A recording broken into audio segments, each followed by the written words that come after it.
no, that doesn't matter. Is going to try for another Will-O-Wisp. Will it hit? No! The cricket part would make sense, and you might wonder, well, why did Lacey...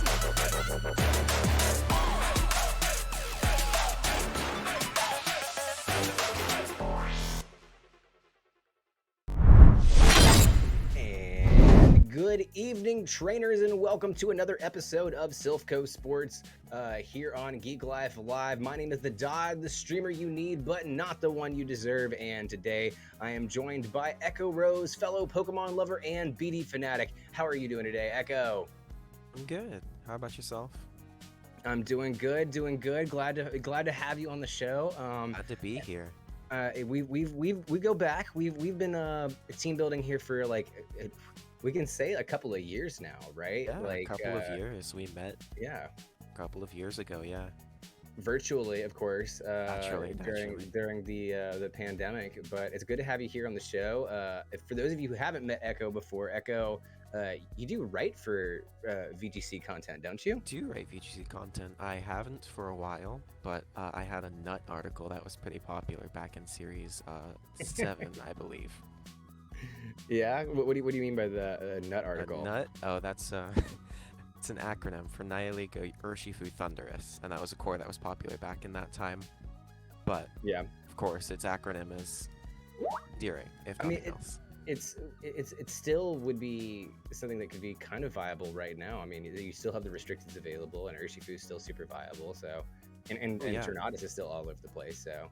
You know, no, they're all still viable. I agree, but I haven't seen that specific core since Series 7. So, yeah. Well, if you guys are new to the show, we are your source for everything VGC, Unite, and competitive Pokemon related. We talk about everything going on in the world of competitive VGC, Unite. Pretty much everything I just said there. You know, anything where you're competing in Pokemon, we talk about it here on Silph Sports, and we have an amazing show planned for you guys tonight. Remember, if you guys like anything you see or hear on the show, please be sure to follow. It's free. You can always change your mind later. And now, with that out of the way, Echo, what do we have on the agenda for us tonight? Glad you asked. We have a lot of exciting news for all of you tonight, including Decidueye soaring onto the Unite scene, the status in the final week of the EGL before moving to playoffs, and the results from the latest Victory Road Circuit.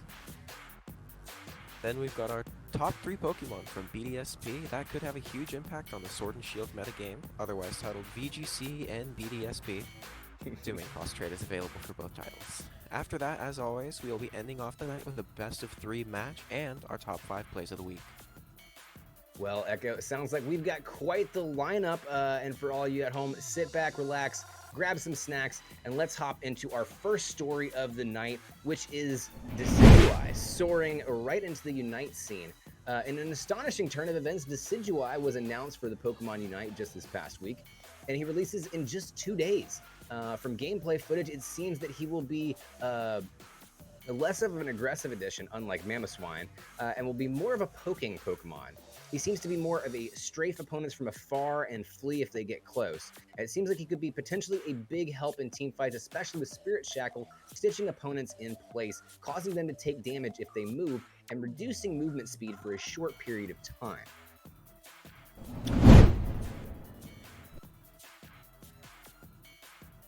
And it could potentially be a big game changer for the Unite metagame that's out there. I mean, honestly, a lot of these range attackers have really had a big supremacy in the Unite standings, right? A lot of the S tier Mons are going to be those Greninjas, those Cinderaces, those Mons that can stay away from a distance. Blastoise has been one that I've been having a lot of fun with, but also a really long distance Mon. So I'm kind of nervous about what Decidueye could potentially bring to the table. What do you think, Echo? Echo, somehow you're muted. You are, sorry about that. I think you're entirely right. He could be very useful in terms of those Greninjas, those Cinderaces, the ones he also likes to stay and poke from afar, but in reducing their movement speed, he makes others easier to catch, and so he could very easily change the tides in terms of those top tier Pokemon that we've been seeing. Oh Whereas yeah. Oh yeah. Greedent, I'm not quite sure about. They both have the unstoppable effect. We'll see if Spirit Shackle somehow breaks that, but I doubt it. Yeah, looks like we got Dragonair Jordan in chat. Pretty excited about Spirit Shackle. Looks Ooh. really good on team comps. We got. Yeah. There's a lot of excitement for Decidueye coming into the meta. I mean, Decidueye has Very always been excited. a fun kind of Pokemon. It's kind of always depressed me that Decidueye wasn't as good in the VGC as much as Primarina and Incineroar were. I agree. I agree. But because it's such a cool mon, it's definitely one that I'm going to be using a lot in Arceus. But hey, maybe I'll get a chance to use it more in Unite. I really do well with a lot of these ranged mons, so Decidueye Agree. looks like something that's kind of like right up my alley. Yeah, it does seem like it would fit your playstyle. I personally like Rowlet the most out of those starters from the X and Y games as well. Sun and Moon. Sorry. Rowlet's just a cutie. I mean, It's adorable. Yeah, absolutely adorable. Loved those games. But yeah, I mean, it is going to be interesting to see this come in here. Greedent, I really think that the biggest thing that Unite needs right now is a nerf to Greedent, because I would have to agree. that has been a huge headache. We talked a little bit about it last week with some of the things going on in Unite, but Greedent has remained still at the top of that S tier bracket and has remained a huge threat in there. Is this what Unite needs right now? Does it need another attacker to be able to break this kind of thing up, or do we just need a nerf to Greedent? I personally would settle for a nerf to Greedent if I didn't love Decidueye so much. Yeah. Dragonair Jordan in chat saying that Greedent feels not broken but still super good. That it's definitely not broken, but it's really frustrating that it can just What sells to you that Greedent is not broken? The fact that its berry management can't be used for both Covet and Belch. It can use both, but then it gets its berry management limits the amount of time it's able to use either Covet or Belch. If it commits to just one, then it can run away and not be caught or deal huge amounts of damage, but it not being able to do both for as long as it can do one makes it feel like it's not broken to me, though it's still incredibly frustrating. Yeah, it is incredibly frustrating. I feel like I haven't had a fair fight against any Greedent that I've seen yet. Yeah, they run in, they belch, and they run away. That's what it feels like all of them do. But hey, maybe Decidueye can turn that around. I'm really hoping Decidueye can turn it around. Me too. That's for sure. In any case, we here at Silph are excited to see Decidueye join Unite's ever-growing cast of familiar faces. I personally hope that Deoxys is the next edition we have planned. That would be nice. That'd be fun. I hope that you're going to see more legendaries here. I do too. Where do you think that Decidueye will land among the Unite Mon tiers? Do we have another Cinderace level Mon here? Could definitely be a Cinderace level Mon, but I feel like Cinderace was so good partially because it was fast enough to run away if it was pursued. Decidueye is a lot slower, so I don't think it'll be as good at running away. It doesn't have any movement abilities like Cinderace's Flame Charge or Feint. So. Yeah. Decidueye's ability should help with some tank busting, does more damage from the further away you attack me from kind of situations, according to Dragonair Jordan in chat. Its ability is Long Reach, which, as its name would imply, does mean that it's more damage if you're at the edge of its range.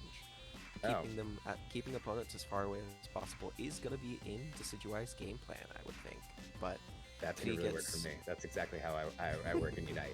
I want to try to keep everybody as far away from me as possible and keep the healers just right in front of me to take the damage for me, and then just dish out as much damage as I can. But that's because I'm a Cinderace player and sometimes a Zeraora player. Of course. So if you are being pursued by something like a Zeraora or an Absol, I would imagine that Decidueye's value will drop pretty quickly, as it's very difficult to get away from those Pokemon, even with dash abilities. Absolutely. Well, that's not all the news we got this week. EGL is in the dawn of its final week. 24 hours remain. Tell us a little bit about what's going on with the EGL. Go. It is the final week for the EGL before the playoffs, and mid-season drafts have just concluded. Every team will have received some new players who battled their way through the EGL's Coliseum in order to reach the top in an attempt to draw the attention of the team captains. I'd love to look at some of the favorites who clawed their way through the ranks, but first, the current standings, as well as some usage stats among the teams. And it looks like in first place, Groudon Magnitude, who's ahead of Giratina Origins and Necrozma Prism this week. They are a shoo-in for top cut right now, having not lost a week. And in second place, there are two teams mentioned to have fallen just short of the Magnitude, that being the Origin and the Prism. Fourth place at the moment is being fought for tooth and nail. Many teams are tied for fourth, and more are still vying for it in this final week. Which team will top cut and move on to the finals? Stay tuned. With mid-season drafts behind us, it seems that while first place is locked up, fourth place is still to be determined. If you had to bet, who do you have finishing fourth place, Echo? Well, I have a personal bias towards the Mewtwo experiment, given that that's the team I'm currently on. That being said, it is a bit difficult for us to hit that fourth place slot. Our best chance would be, of course, getting 7 wins and 0 losses for this week. We haven't played any sets that I'm aware of, so I'm excited for the potential of that. I've been helping the team out as much as I can, but I'm not on the roster for this week, so there's only so much I can do. Realistically, the Reshiram Majesty looks like they have a really good shot for fourth place, as well as some of the other teams, but we will have to see. There really is no guaranteed fourth place contender at the moment. So yeah. Well, we got some usage stats for the EGL right now. What do you got for usage stats, Echo? To the surprise of absolutely no one, and my personal chagrin, Incineroar and Landorus Therian are tied for the most used Pokemon in the league at the moment. Those two have been staples on the scene as far back as I can remember, and Incineroar keeps getting better. Who decided it needed Parting Shot anyways? Yeah, for real. Good lord. U-turn was bad enough, but an interesting twist. Second place is not Zacian, nor Venusaur, nor even Urshifu. And second place is Grimmsnarl, the screen-setting sprite. It's not that surprising upon further inspection. Its popularity is likely for the same reason that Lapras was popular in series past. Damage reduction allotted by screens is absolutely invaluable. Or Lapras indeed. My boy Lapras. I love my Lapras. This is the only Gen 8 has been the only generation that's made Lapras a viable competitive mon. So No, and I've actually heard a lot of people happy about it. I know Fevzioscon was really happy about that. He was the person who won the Champions Cup with that Lapras and really made it popular. It was Lapras' big debut. I love lapdog teams, as anyone who watched our last team building and battling stream together will know. That was a lot of fun. I took that same team into Master Ball. I didn't have as much luck as we did beforehand, but there were some really fun ones in that little playset. I would definitely highly recommend going and checking out my last stream there with it. Sure. I did use that team. The team is a lot of fun, and I think anyone who tunes in will have a lot of fun watching it. Oh yeah, for sure. The Regigigas Titans picked up the most new players at 4, including Pocoyo. I would imagine it's Pocoyo. Pocoyo, who top cut the recent Fairy Cup using a Calyrex Shadow Rider team that also featured Scarf Urshifu, Rapid Strike, and Encore Whimsicott. I personally can vouch for Encore Whimsicott. I used that in the tournament, and it is very satisfying to see someone use Trick Room. Really good. Oh yeah. They use Trick Room, you can encore them into using Trick Room right away. Or just lock them into a Protect too, like lock them into a Protect for the end game. Protects right off the bat. Just that's a really nice. They try to be cheeky and go for something like an Imprison, and you can just lock them into clicking Imprison. Yeah, there's just so many really seal up that you can do with Whimsicott. It's a cheeky Pokemon in general. It really is a cheeky Pokemon. It feels like it has a lot of potential in terms of supportive moves. And beyond that, even more so with things like Endeavor or Fake Tears. Yep. It really feels like it could use more than 4 move slots, but we all know that's never going to happen. I know, right? I always feel bad even putting like a Moonblast on it because it's got so many good prankster moves that he can use, but you gotta put something on there or else it just taunt bait. So, you know. You gotta have something. Plus, Moonblast is really good for those Urshifu single strike, especially on Calyrex Shadow teams. The littlest Nelly in chat. Greedent is the cheekiest, though. Ha ha, hardy har har. Yeah, I see what you did. I see what you did there. Volantandes, you love to see it. Yeah. The Um, Solgaleo Pride actually snatched up Torviv, who I personally am shocked wasn't picked initially. This is a person who got top 6 in Worlds in the Seniors oh division. wow, They're certainly no joke. yeah, Though I can't that's no recall joke at what all. team they used, getting an invite to Worlds at all is impressive, much less making top 6, and as a Oh yeah, senior, no less. oh yeah. To leave somebody that got top 6 on the bench, for sure, is interesting. And Definitely questionable.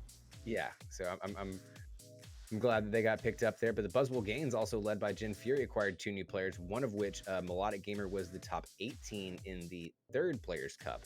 It's So pretty impressive as well. another good player picked off of the waiver wire there. Sure. So yeah, A a lot lot of of really interesting good things going in with the players. EGL. A lot of really good players who just didn't make the cut for the first time around for one reason or another, possibly due to just not having enough points to afford them. Yeah, well, there you go. That can be certainly a limiting factor, and glad to see them get in there, and glad to hopefully get to see them play some amazing matches. I would hope so. Yeah. I'm especially looking forward to Torviv's match. So And hopefully this they can start to break up that tie for fourth place there. for sure, I think That's the if big there's thing. anyone, if any of the new players are the biggest contenders to help break up that tiebreaker, Yeah, and I think Torviv is going to be the person to watch out Torviv. for sure. Yeah, Yeah. Yeah. interesting, interesting. We'll have to see how that shakes out. So would I. Everyone's on the edge of their seats for that one. Yeah, that will lead us to the third story tonight, the Victory Road Circuit and its victors. Um, with no one word of a Players Cup 5, thank God. Players have turned to doing what they always do, making grassroots tournaments. One of which, the VR Challenge, has just concluded, crowning the North American star Joe UX9 as its victor. Joe used a team that has elements familiar to all in the ever-present Venacol. However, to no one's surprise, Joe opted to use Yevitol alongside the duo. I never say that name right, so forgive me for butchering it. It's all right. In his favorite restricted, and at this point, I'd be more surprised to see him use literally any other restricted. The rest of the team consisted of Incineroar, who was in first in overall usage, Grimmsnarl, who was second in overall usage, and Landers Therian, who was third in overall usage. There Popular is picks there for sure. yeah, there isn't a whole lot to be said about it, honestly. It's about what you'd expect out of a team like this one: Life Orb Landorus, Citrus Berry Torkoal, Koba Berry Venusaur, Joe's classic Assault Vest Yivitol, Goggles Incineroar, and shockingly Light Clay Grimmsnarl. Never would have seen that one coming. I know, right? Just unpredictable, completely unpredictable. The rest of the top 4 used different team styles, which speaks to how versatile this meta can be. The second place used Avena Dawn, third place used Colossal, and fourth place used Weakness Policy Kyogre. It's interesting to note that the Colossal player, known as Colossal VGC, went 7-0 in Swiss, remaining undefeated, which is something not even Joe UX9 was able to accomplish. Congratulations. It's very impressive. That is very, very impressive. Congratulations to all the players, and good luck to the many more who will enter tournaments just like this. What do you think about the Victory Road Circuit, particularly this team that Joe UX9 used? It's a bit predictable, but also at the same time, you got Yveltal. That's different, right? I think there's something to be said for predictability.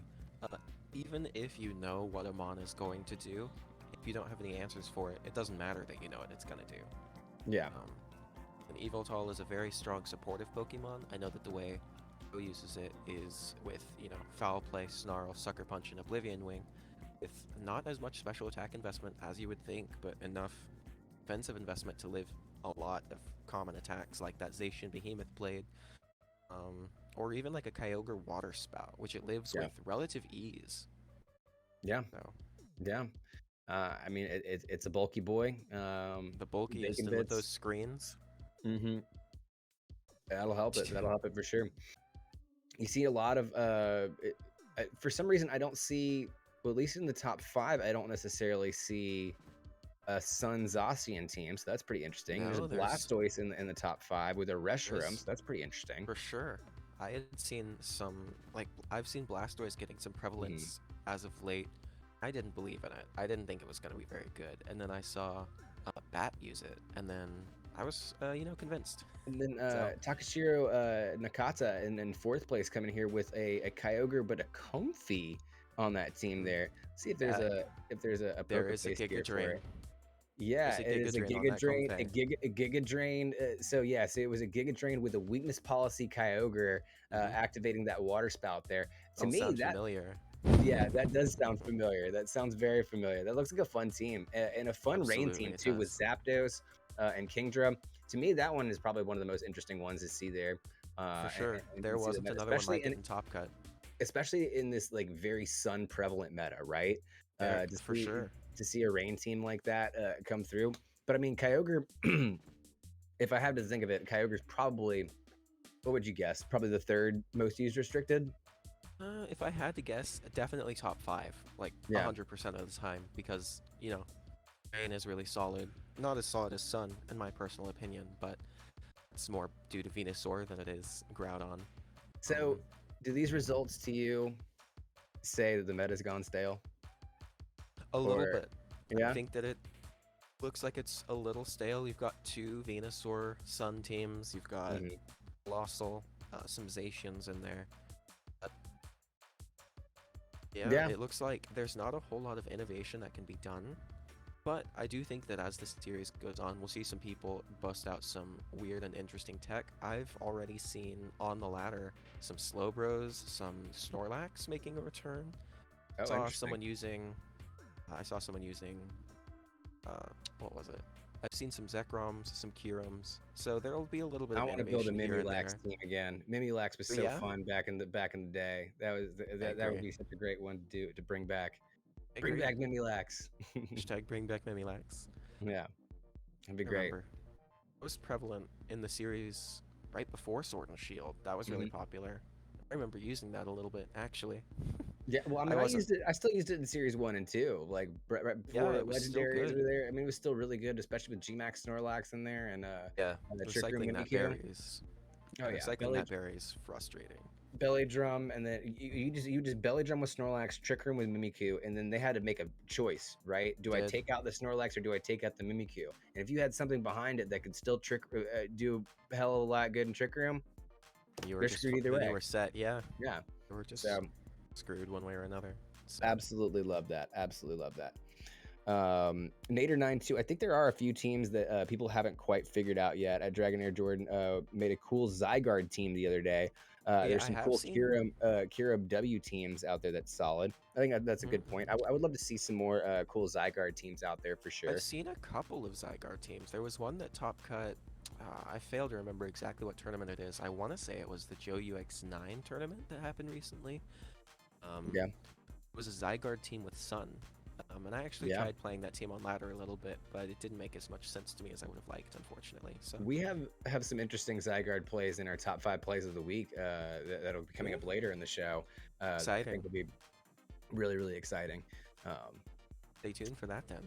Stay tuned for that. But speaking of which, speaking of needing a mix up, right? Something new, right?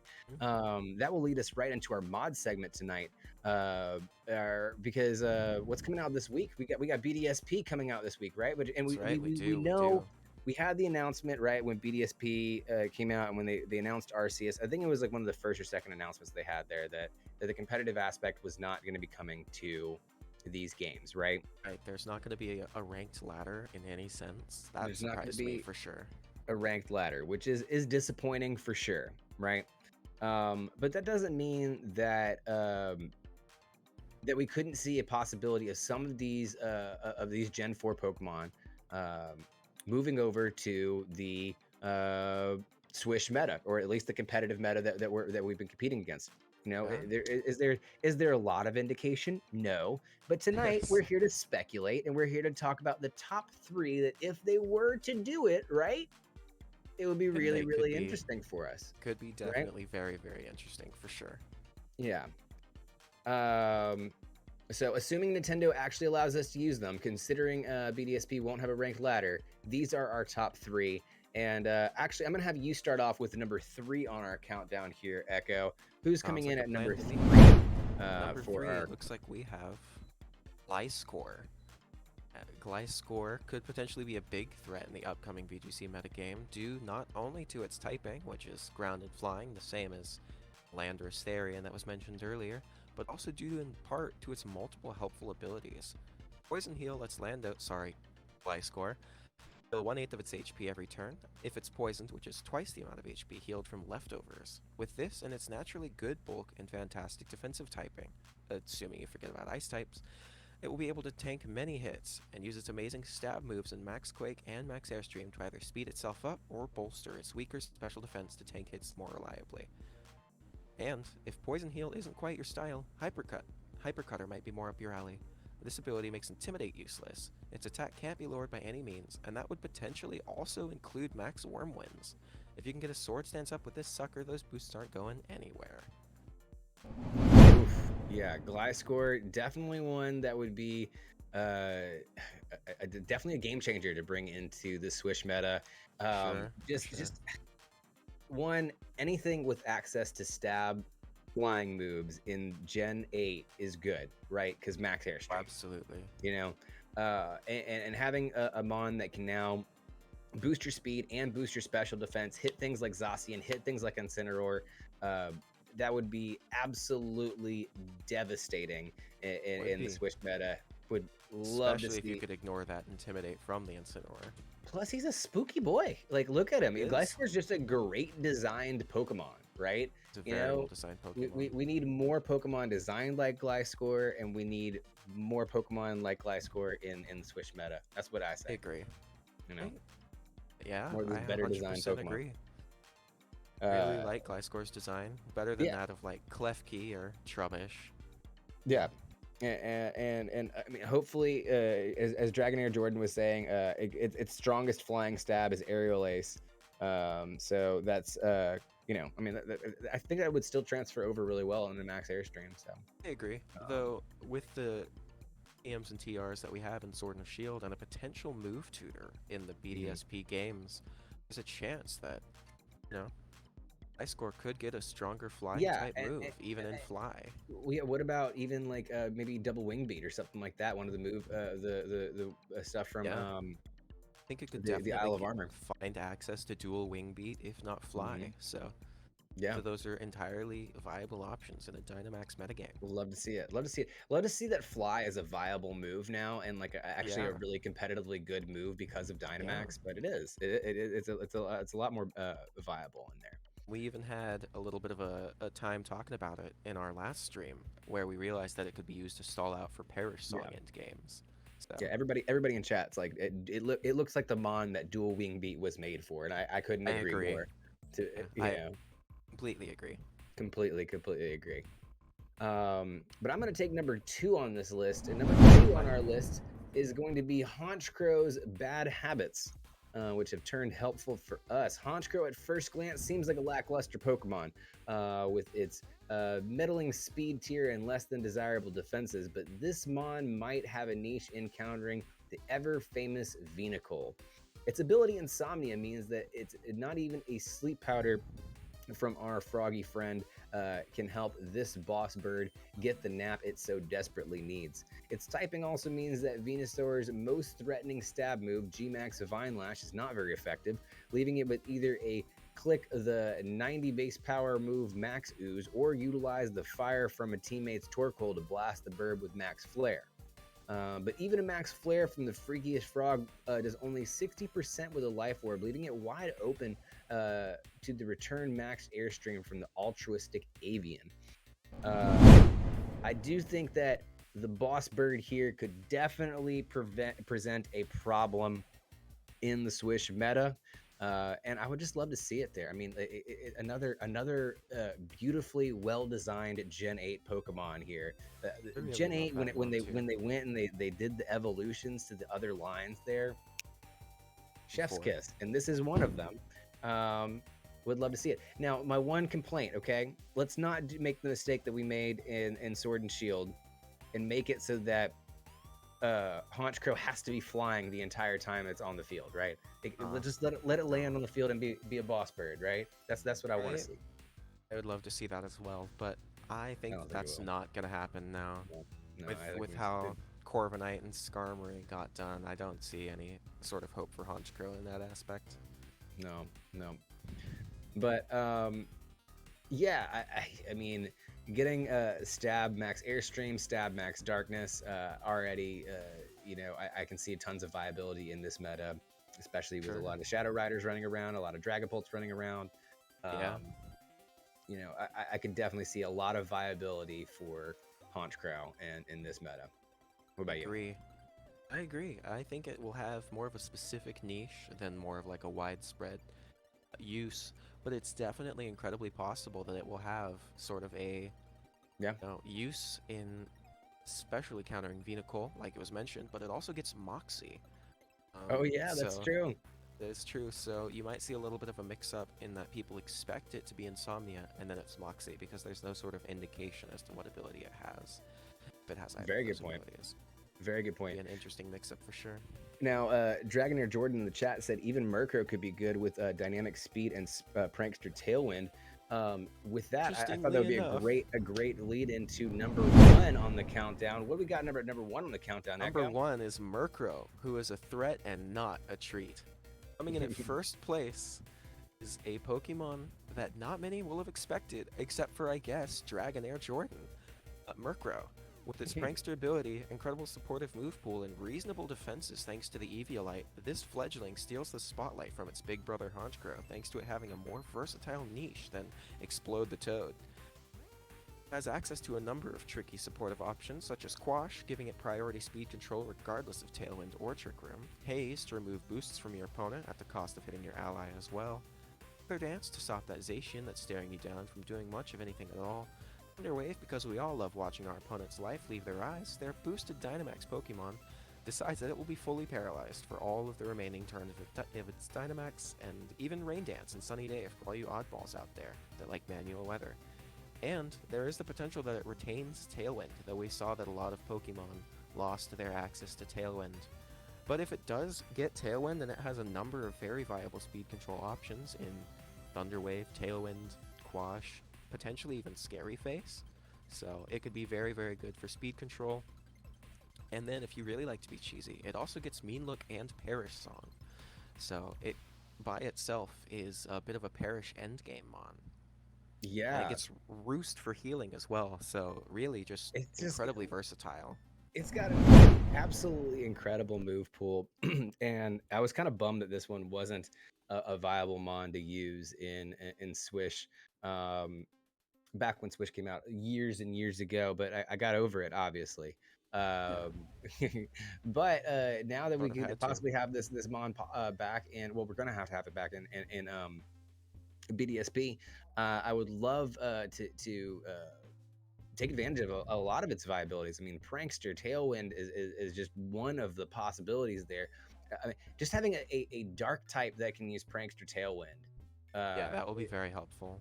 You know, that's already super duper helpful. Right, because it can't be taunted by opposing Prankster users, despite the fact that it's slower than most of them.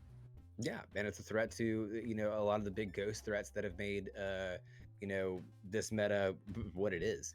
I agree. So, definitely something to look out for. The boss baby. For its return. The boss literal, baby. Up smashed in there. The literal boss baby. Sure. Yeah, right on the spot there. Yeah, really hit the nail on the head.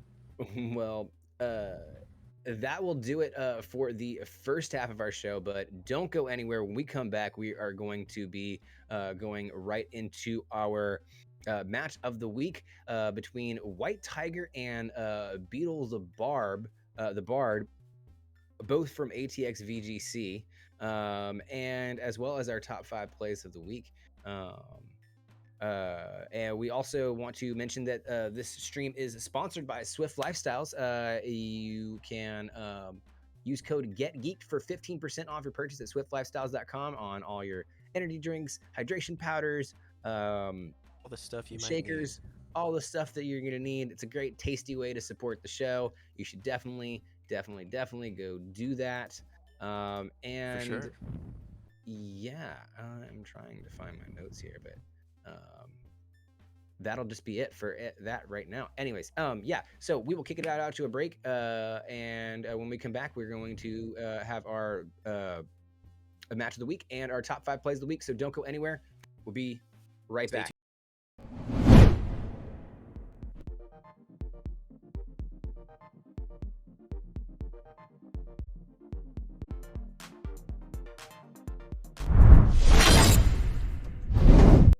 And welcome back, trainers, and it is time for our highlighted match of the week. And tonight we've got a great one brought to you by some players from ATX VGC.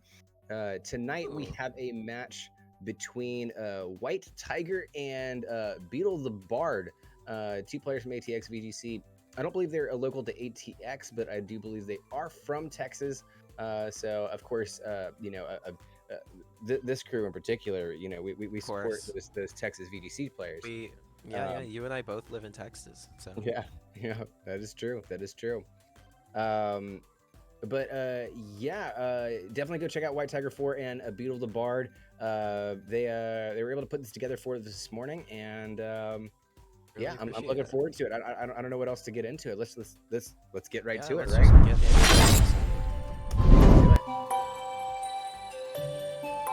And looks like we got a fun one here. We've got Lando, Lycanroc, Regieleki, Reshiram, Whimsicott, and Galarian Zapdos. I believe that's going to be. I think that was Dalton's side. Everything's been moving so quickly here. So I don't know if I caught it all. But we'll see where it looks like Dalton is going to send out and some interesting leads here. This is the top of the meta here. So a little bit off meta mons here. What do you think could be possibly going on here, Echo? Well, I completely missed what might be on the back, but if I know anything about Carbink, there could be a Shedinja in the back, and Carbink goes for Trick Room, right? And then Indeedee follow me's. You switch out because Indeedee goes down, and then Carbink can skill swap its sturdy ability onto Shedinja. So. It looks like you're going to get a follow me out of Indeedee, so you're going to right call there. Lycanroc and go for the Rock Slide. Ooh, they're both Not going doing for too Rock much Slide, on I Indeedee. think. And Landorus also going for the Rock Slide. Yep, Double opportunity for a flinch here now, but getting about halfway through, and the Carbink does get the Trick Room off. Indeedee down to about half health. But yeah, very, very interesting turn there. Indeedee surviving everything, but getting 2 Rock Slides off. Howl there on their Lycanroc. That's really interesting. Howl and Snarl. Rock Slide, Taunt, Accelerock. That's Taunt, you're right. Interesting. Interesting. Then a very standard Landorus, it looks like. Not a bad thing. Landorus is popular for a reason. Yeah. It's interesting to see what the setup's going to be here. And I mean, obviously, with a Lycanroc and a Landorus, you don't want to be in a Trick Room. So, agreed. Looks like we got is that a Meteor Beam? That was a Meteor Beam from the Carbink. Meteor Beam, okay. That's not what I would have expected at all. You're going to get the Power Herb, so that Meteor Beam's going to go off all in one turn here. You're going to go right into the Landorus, and going to take it down to about 25% health there is probably a good bet, yes, but the Expanding Force is going to take it all the way down, and I believe that's going to take out the Lycanroc as well, or nope, the Lycanroc still stays in there with a Taunt going into the Indeedee. So Lando going down, but the Lycanroc getting the Taunt off on the Indeedee. Not quite sure who got the better of the exchange there, because you got a Reshiram set up right here, and interesting. I think that they're going to it looks like they can Accelerock their own Reshiram and get their weakness policy if need be. Very interesting. Oh, interesting.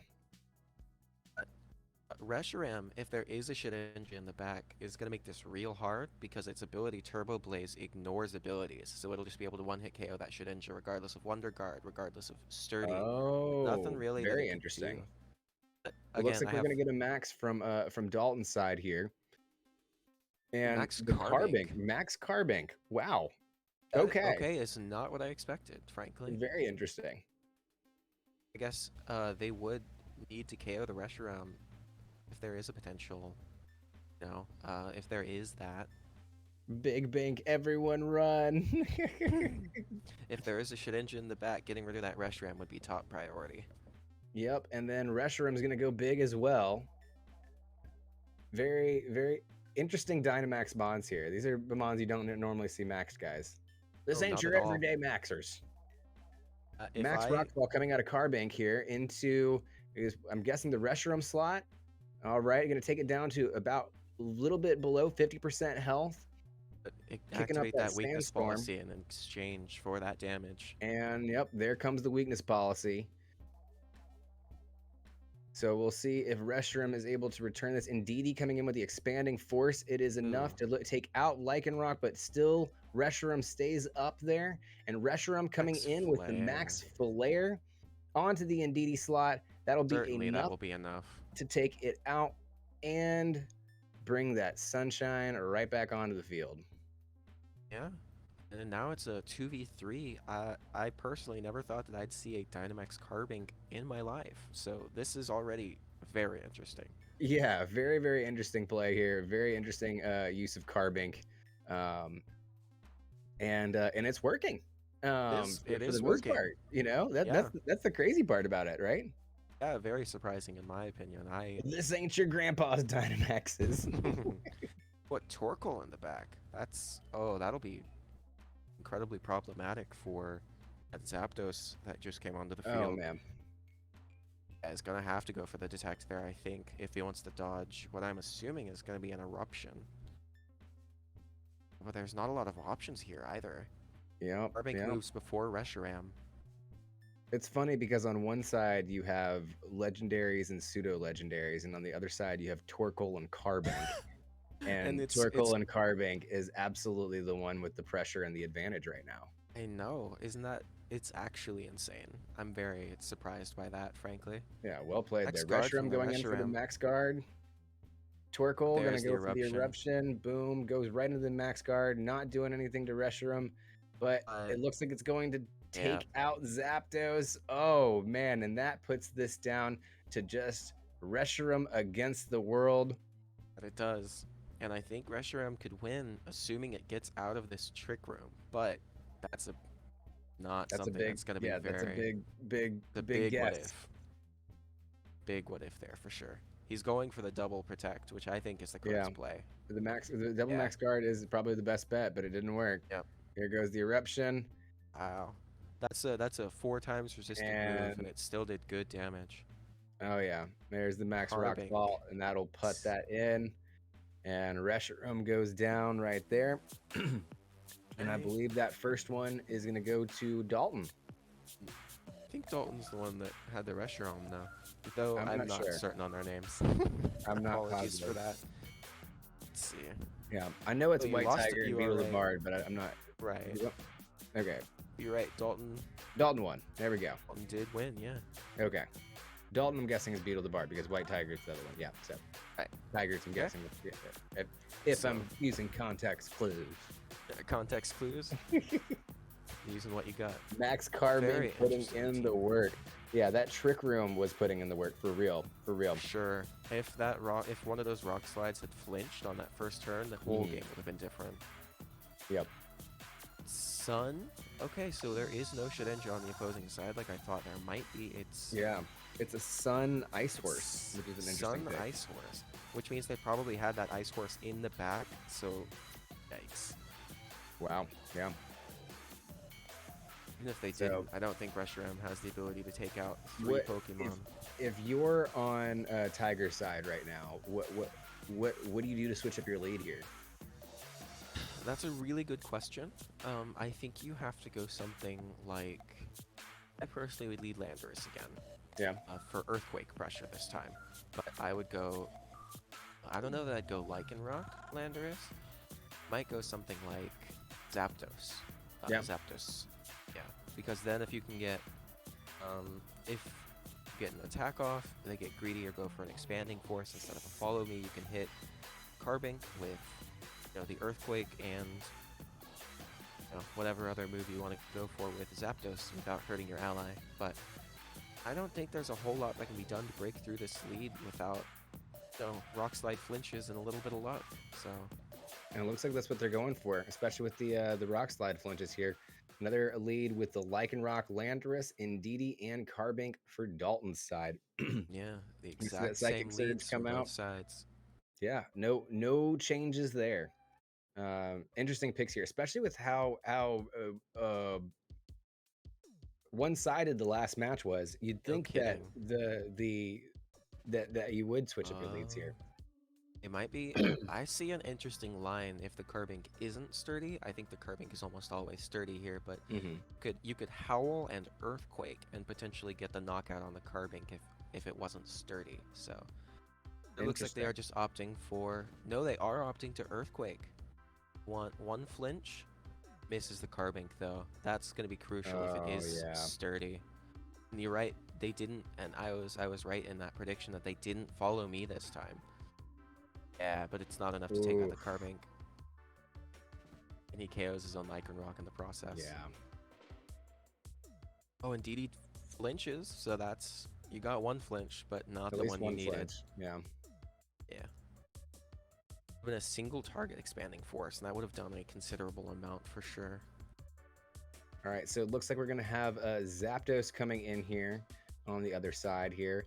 Indeedee and Carbink, I mean, definitely the pressure's now on Dalton's side, but we've seen this combo before. Earthquake pressure here. Of course, you've got all kinds of things you can do with Zapdos. So we'll have to see how it works out here. I agree, and I think the Tiger is making the proper adjustment here in Dynamaxing their Landorus, because if you can stack those max Quakes, Torkoal doesn't do as much as you would want it to. My only concern is that if they have that Calyrex Ice in the back, Landorus is a significantly worse Dynamax option. Oh yeah. Looks like we got Max Lando coming here, and the Meteor Beam coming off of Carbink. We know that this is a power herb, so it's going to take, not going to have that extra turn to go, but it's going to have to just go ahead and shoot off anyways. If that goes into the Zapdos, I'm sure that KOs. Might, which is a crazy thing to say out loud. Oh, it survives. Look at that. Zapdos Expanding Force, though, will definitely put that in. But yeah, Expanding Force is going to seal that one up here. And the Max Quake coming off of Orlando into Carbink will finish that one off. Agree. For at least that damage. Again, it's a 2v3. And personally, I don't think we're going to see the Torkoal coming in here. I think this is going to be the big ice horse. And I think that's going to be just about a wrap. Unless Tiger can play this absolutely spectacularly. Yep, there it is, the ice horse. And there's the ice horse. And we've got Reshiram on the other side. The Reshiram's not as helpful here as you would want it to be. It's fire type, which does resist that Glacial Lance, but it's also dragon type, which is weak to Glacial Lance. So it is just going to be a neutral hit. And especially in that Trick Room. Absolutely, in the Trick Room. You have to make a call here, I think. You have to say, do they Glacial Lance, or do they, ground move my Reshiram? And it looks like Tiger is making the call. They're going to, maybe backing up a little bit, deciding that they're going to try and call the protect. Obviously, on the they heard you, right? And they for sure. Commentator's curse. Right. Taking my commentary to heart. I don't know why you would max Quake the Indeedee here. I feel like you want damage on Calyrex, though I wouldn't suggest rock falling in case it is weakness policy. It's pretty pivotal here. I mean, this is where this is the turn that determines the rest of the game right here. It is just a Glacial Lance. Oh. It looks like Dalton might have made... it looks like Tiger, might have made the wrong read, and their initial gut instinct to go for that air move into the Calyrex was entirely correct. I'm not convinced that Helping Hand Glacial Lance doesn't just pick up Reshiram to begin with. Yeah, I think that it would too. Yeah, so Lando I think going down there, that puts you at a real uphill battle for the rest of this match. Absolutely an uphill battle. So I don't think there's a whole lot that can be done here. Tiger. As you can see, they don't have a heat wave, and Ndidi is still alive and well. So even if you manage to make it out of the trick room, you have to do something about that Ndidi before you have a chance to even hit Calyrex. So Yeah. imagine we'll just see a helping hand here. Yep, into Helping I would hand imagine into- just a glacial lance. Yep. And that'll probably finish this off. The A stomping tantrum. tantrum. There. Oh, well, Instead yeah, of high it is. horsepower. Yeah, that makes sense. Yeah, And because that they will didn't want the 5% chance to miss, I assume. wrap that in, and that 2-0s it for Dalton. So congratulations to Beetle the Bard on that victory there. Amazing match. Wait Very, to very use interesting that match. that carbink. That was a incredibly impressive. I agree. You know, that was something that was very unexpected. You know, we see a lot of different stuff, and you know, we also have seen a lot of people try to make Reshiram work, We have. and it just Really? doesn't. It just doesn't. Like, See, I don't know the how thing else to about- say it. The thing about Reshiram is that it's good into specific matchups, but very bad into others. Like, it's very good into Sun, assuming you don't see like a Max Quake Charizard, which most of them don't run anymore.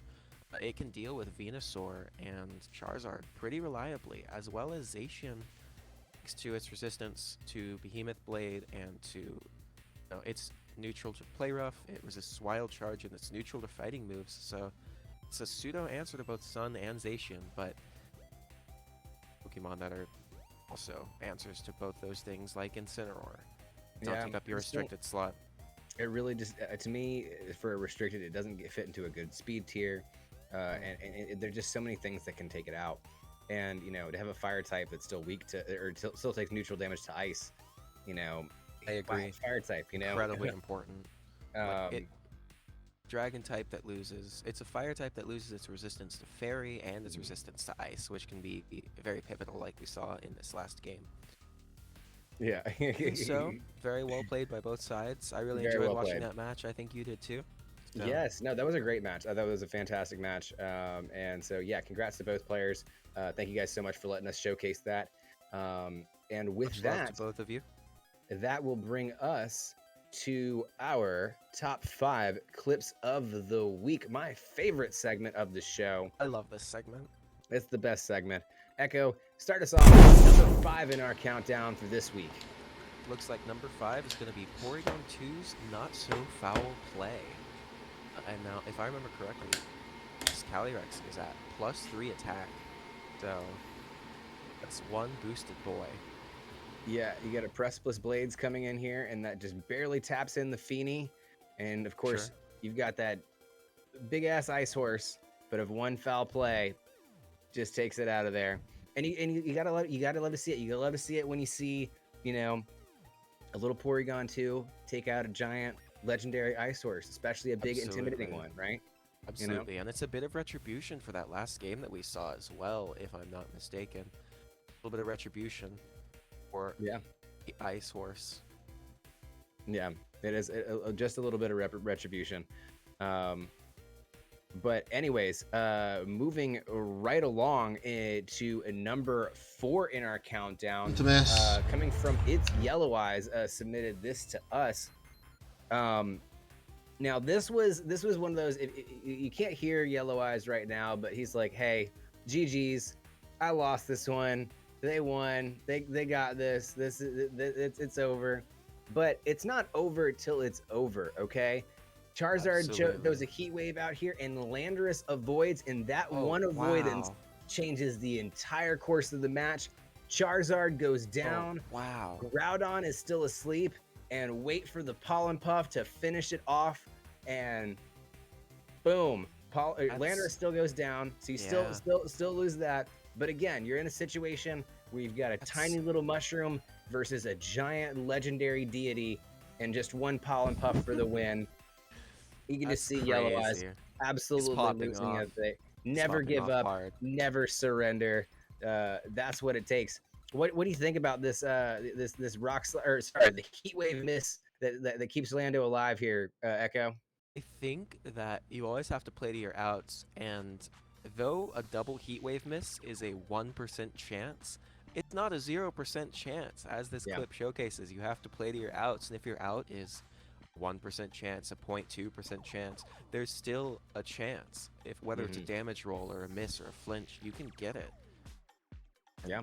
Even if Charizard had hit Amoonguss, the game is still lost because then Amoonguss can't KO Groudon. But double miss sealed it up. So that's really impressive. Really It's impressive. just- RNG, when the RNG is in your favor, it really Anything is possible. Anything is possible, right? You know, that's the thing. Is like absolutely. you can strategize in this game all day, but at the end of the day, if RNG is in your favor, then you're gonna win. So Absolutely. congrats to Yellow Eyes Black Dragon there on that solid play. And that'll bring us to our number 3 clip of the week from Zyrak. Tell us what made number 3 clip of this week, Echo. You can see Wigglytuff here, and the opposing team just got Zapdos, but Wigglytuff and Blissey, 2 support mons that you don't normally expect to be able to do damage, pulled off a Zeraora. What other one was that? A Zeraora and a Sylveon. Yeah. And they actually managed to just crowd control it into oblivion. They just take both the lives of the opposing Pokemon, and that's really impressive from 2 Pokemon that are supposed to be support mons. As you can see, the double slap and the rollout hits mean that neither Pokemon had a chance to do much of anything. So I love little punchy clips like this because like it knows what it's about, right? Like we know exactly what the impressive moment is here. That is an absolute shutdown of a Zapdos lead right there, and that's I mean, like, look, you can see from here. They still probably lost this match. Actually, if they got this return score with 1 minute and 22 seconds, you probably could actually win that even after losing Zapdos. Yeah, with the points you just got from KOing the 2 opposing team members, if you and Blissey made a run for the goals, you could score some big points. You can see that Wigglytuff had 50 there, and it doesn't look like Blissey picks up any points. I can only imagine that's also because it's at 50. So if you got 2 big 100-point scores after having taken down half the opposing team, definitely a victory. Heard a lot of people too saying that rollout is Wigglytuff's worst move, but this right here is a case study for why it's viable in specific situations. Everybody in chat saying that is absolutely super clean, and I couldn't agree. I could not agree more. Yeah, absolutely. Like, that's such a good use of rollout. I personally would have never thought of that. Oh yeah, no, just to completely shut off that whole entire pathway there. I think that was really, really smart, and hats off to him. Good job, Zyrak. Very cool. And that's what makes number 3 in our countdown. But number 2 in our countdown has to go to Dragonair Jordan. We talked about this a little bit earlier, but this is an incredible play with Zygarde taking down Orlando. I don't know if you knew this, but Zygarde has this little move called 1,000 Arrows, right? Oh yeah. And 1,000 Arrows can take down mons that are in the air, including that Landorus that just flew up there. The Landorus that just flew up there. And if I'm not mistaken, it has the same mechanics as Thunder in that if it's a Pokemon that's in flight, the move does double damage. So the Landorus trying to stall out Zygarde might have unintentionally sealed its own demise. Very, very cool. Definitely a great play to go for 1,000 Arrows in that position. Super duper smart, and I think it was a big brain play, and you gotta love to see those. That's why it came in there at number 2. So congrats on Dragonair Jordan on that amazing 1,000 arrow play there. Great work for sure. But it doesn't have anything on this number 1 play of the week that I believe that you found for us from Kiravera 8. This is some incredibleness.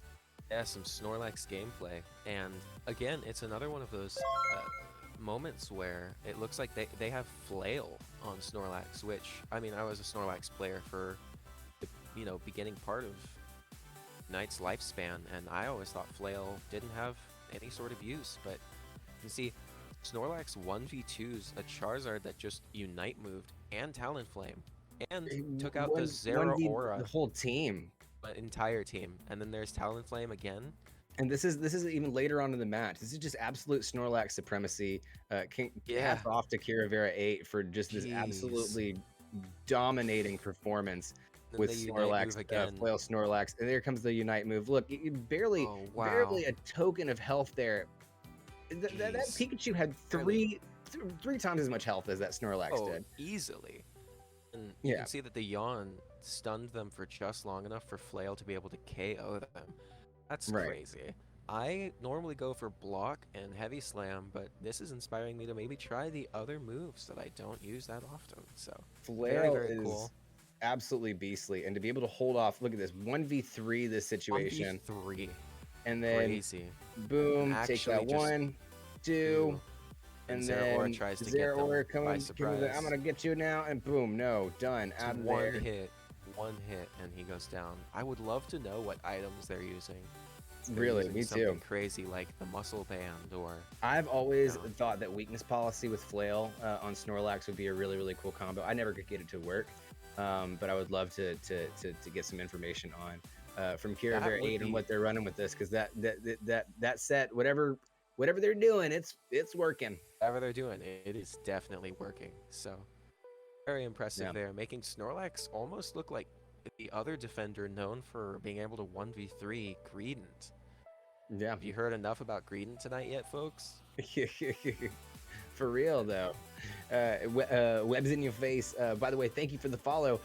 He said this man says I sleep on 3v1s, and that's exactly what happened right there. That's literally what happened. Right. He took a nap on them. He took a nap on those fools. Look at this. Look at this Zeraora coming in. No, not today. Not today. Absolutely tonight. And no, I'm feeling like I want some Dreadnought. I want some little turtle soup here. I'm gonna go get me some turtle soup here, and while I'm at it, I might as well get me a little bit of Talonflame, make a little spicy turtle soup in here. Yeah, just clear out the whole field. Look at that. You can see Look at that. They have 1 HP remaining, and then they Unite move, get their health back, and it's just enough to take out the remainder of the opponent's That is team. absolute crazy. It's absolute Snorlax supremacy. So hats off to Kira Vera 8 for making the #1 play of the week. And big shout out to Nader92, It's Yellow Eyes, Zyrak, Dragonair Jordan, and Kira Vera 8 for some of the amazing plays. Sure. Yeah. If you made a play that is worthy of making a top 5 play, be sure to reach out to us on Twitter or Discord, wherever you can reach out to us. You can reach out to us. You can find the Discord down here below. There should be a big button that says Join the Nerd Herd. It has this big little icon down there. Go check that out below. Check that out. That's a great place to submit your clips, or you can tweet at either of us or Geeklife Live for your clips. We'd love to check them out, and we would love to showcase you on our show. Sure. So yeah. But that's pretty much it, guys. That's all we got. That'll wrap it up the end for of us. our show for this week, unfortunately. Yeah, big shout out to everybody that's here hanging out with us today. Up Smash, Nader92, Webs in Your Face, First Time Chatter. We had a Trainer Red as well, I believe. A First Time Chatter as well, offering to ban Nibs. You know, we'll try. You know, we don't have that emote quite yet, but we'll see if we can figure it out. Nibs Plays Games, thank you so much for hanging out with us. Appreciate having you here. Absolutely. And yeah, guys, thanks so much for hanging out with us today. Remember that if you like what you see here today, that follow button, like it's your opponent's Landorus, and you're hitting a max hailstorm. Be sure to hit that follow. Yeah, hit that follow, hit that subscribe. If you were hit it like watching, it's 1,000 arrows. Hit it like it's 1,000 arrows, and that Landorus just flew up right in front of you, right? Yeah, absolutely. If you're watching us on YouTube, be sure to check out that link below. Leave us a comment, subscribe, do all the things. We super duper appreciate it. It's a great way to support the show.